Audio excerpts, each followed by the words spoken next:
भगवान को महिलाओं ने हल्दी और कुमकुम अर्पण कीजिए।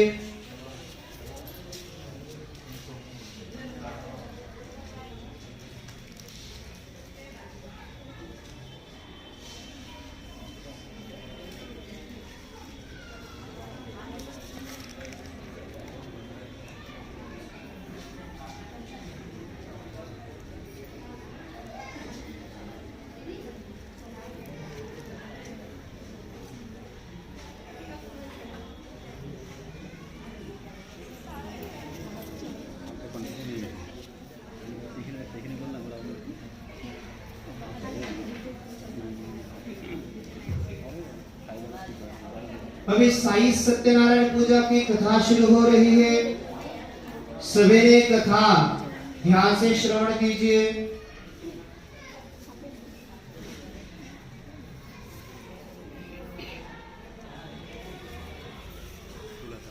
सरस्वती नमस्तुभ्यं वरदे कामरूपिणे वीर्यारंभ करिष्यामि प्रसन्ना भव सर्वदा।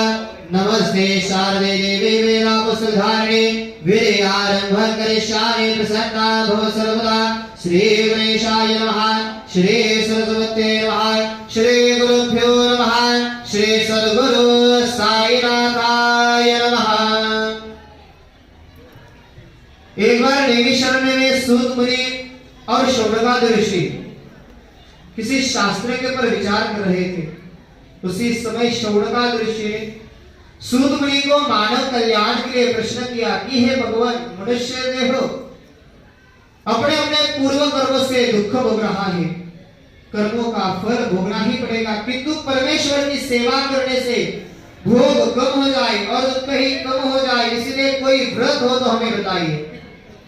सूत जी बोले, ऐसा ही प्रश्न जगत कल्याण के लिए श्री नारद मुनि ने भगवान नारायण को किया था।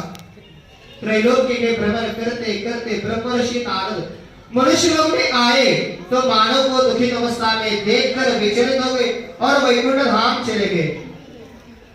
हाथ में शंख चक्र गदा पद्म धारण करके शेषनाग के शैया पर निद्रिस्त अवस्था में भगवान को देखकर भगवान की प्रार्थना करने लगे कि भगवान आप अनादि निर्गुण हो, भक्तों का पालन करने वाले हो, दुष्टों का संहार करने वाले हो, भगवान मेरा प्रणाम स्वीकार करो।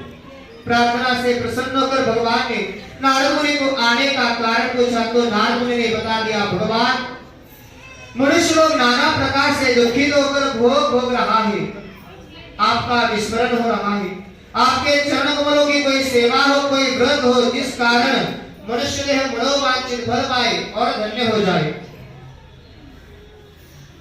तो भगवान ने बताया कि हे नारद, कृत युग, त्रेता युग, द्वापर युग और कलि युग, ये 4 युगों में पुण्य पावन और मनुष्य देह को पुनीत करने वाला सत्यनारायण का व्रत है। यह व्रत करने से सभी की इच्छाएं पूरी होगी। यह व्रत करते समय मंदिर में या अपने घर में ही कर सकते हैं। व्रत करते समय पूरी श्रद्धा और भक्ति से करना चाहिए। व्रत करते समय 5 प्रकार का प्रसाद भगवान को अर्पण करना चाहिए। गेहूं का चूर्ण, शर्करा या गुड़, दूध, घी और केली, 5 पदार्थों मिश्रित करके हलवा बनाकर प्रसाद भगवान को अर्पण करना चाहिए। इष्ट मित्रों के साथ प्रार्थना करके प्रसाद ग्रहण करना चाहिए। दिन भर भगवान का स्मरण करके सायंकाल में भगवान के सामने भजन या कीर्तन करना चाहिए। ये व्रत सूत मुनि ने शौनकादि ऋषि को समझाकर प्रथम अध्याय समाप्त हुआ। हरे नमः हरे नमः हरे नमः प्रथम अध्याय समाप्त हुआ। सत्यनारायण भगवान की जय। सद्गुरु साईनाथ महाराज की जय। भगवान को पुष्प और चावल अर्पण कीजिए। महिलाओं ने हल्दी और कुमकुम अर्पण कीजिए।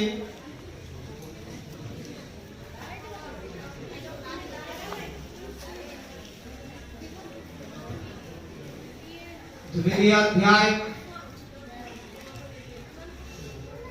कलयुग के आरंभ काल में काशी नगरी में एक शतानंद नामक ब्राह्मण रहते थे। दरिद्रता अवश्य के कारण उदार निर्वाह के लिए भिक्षाटन करते थे। एक दिन मध्याह्न के समय भिक्षा मांगते थे। उसी समय गो ब्राह्मण प्रतिपालक परमेश्वर को करुणा आ गई। तो भगवान ने वृद्ध ब्राह्मण का रूप लिया और शतानंद जी के सामने खड़े हो गए। शतानंद जी को ब्राह्मण ने बता दिया कि हे ब्राह्मण देवता, दरिद्रता से मुक्तता पाना चाहते हो तो सत्यनारायण का व्रत आचरण करो। सत्यनारायण का पूरा विधि शतानंद जी को बता दिया। ब्राह्मण आनंदित हो गए, भगवान के सामने पूजा का संकल्प किया और भिक्षा के लिए चले गए। भगवान के अनुकंपा से हर दिन जितना द्रव्य भिक्षा में मिलता था उससे दुगना द्रव्य प्राप्त हुआ। आनंदित होकर बड़ी श्रद्धा से उन्होंने सत्यनारायण की पूजा की। उस दिन से हर मास की पूर्णिमा और श्रावण मास में पूजा करने का क्रम चलाया। दिनों दिन बीते जा रहे थे, पूजा हो रही थी, भगवान की असीम कृपा उनके ऊपर बरस रही थी। एक दिन माध्याह्न के समय अपने ऐश्वर्य के साथ भगवान की पूजा कर रहे थे। उसी समय एक गरीब रत्नहार दरवाजे पर आ गया। अपने लंबे दरवाजे पर रखकर घर में प्रवेश किया तो भगवान की पूजा देखी, भगवान को नमस्कार किया, प्रसाद ग्रहण किया। मन ही मन सोचने लगे कि भगवान का व्रत करने से सभी की इच्छाएं पूरी होती है, तो मेरी भी इच्छा पूरी होगी। तो मैं सत्यनारायण पूजा का संकल्प करता हूँ, मैं सत्यनारायण की पूजा करूंगा। ऐसा संकल्प करके वो लकड़ी बेचने के लिए चला गया। भगवान की असीम कृपा से निर्धारित मूल्य से ज्यादा कीमत उसको उस दिन मिल गई। आनंदित होकर बड़ी श्रद्धा से साहित्य इकट्ठा करके सत्यनारायण प्रभु की पूजा की। उस दिन से हर मास की पूर्णिमा को व्रत करने का क्रम चलाया। पूजा करते करते ऐश्वर्यवान होकर सब कुछ सुख पाकर अंतिम मोक्ष प्राप्त कर लिया। इसके साथ द्वितीय अध्याय समाप्त हुआ। हरे नमः हरे नमः हरे नमः। अध्याय समाप्त हुआ। सत्यनारायण भगवान की जय। सद्गुरु साईनाथ महाराज की जय। भगवान को पुष्प और चावल अर्पण कीजिए। महिलाओं ने हल्दी और कुमकुम अर्पण कीजिए।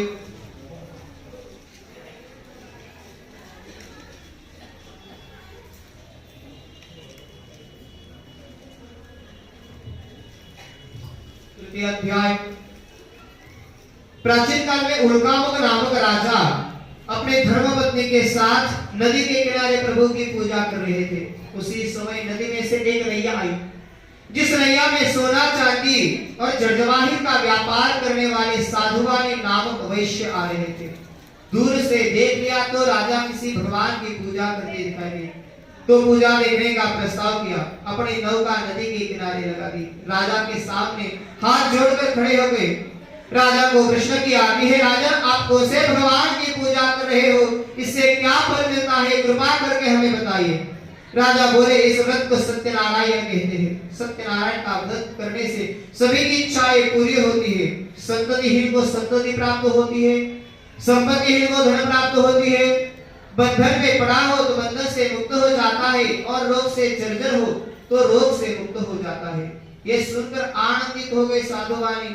हर्ष से उन्होंने संकल्प किया कि मुझे संतान नहीं, भगवान की कृपा से अगर हमें संतान प्राप्त हो जाए तो मैं प्रभु की पूजा करूंगा। ऐसा संकल्प करके अपने घर लौट गए और अपनी भार्या को बता दिया, किसी ना किसी भगवान की कृपा से हमें संतान प्राप्त हो जाएगी। ये सुनकर आनंदित हो गए। लीलावती भगवान पर भरोसा रखकर पतिव्रता धर्म से पति की सेवा करते करते कालांतर से उसको एक सुंदर कन्या रत्न प्राप्त हुआ, जिसका नाम कलावती सा रख दिया।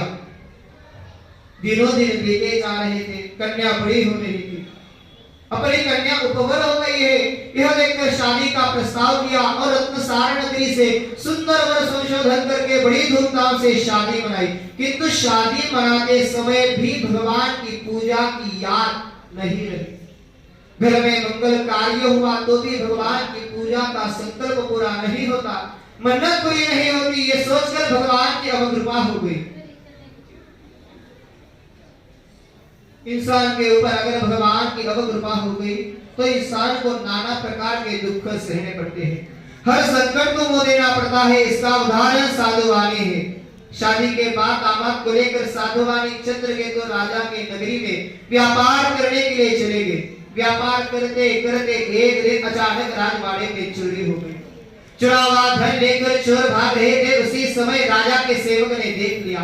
सेवक पीछा करने लगे। अपना पीछा हो रहा है यह देखकर चोरों ने भागते भागते साधुवानी नामक व्यापारी जहां व्यापार कर रहे थे उसी जगह धन डालकर चोर भाग गए। पीछा करते करते सेवक आप द्रव्य पहचान लिया। द्रव्य चुराने वाले यही चोर समझकर साधुवानी को दामाद के साथ बंदी बना लिया और राजा के सामने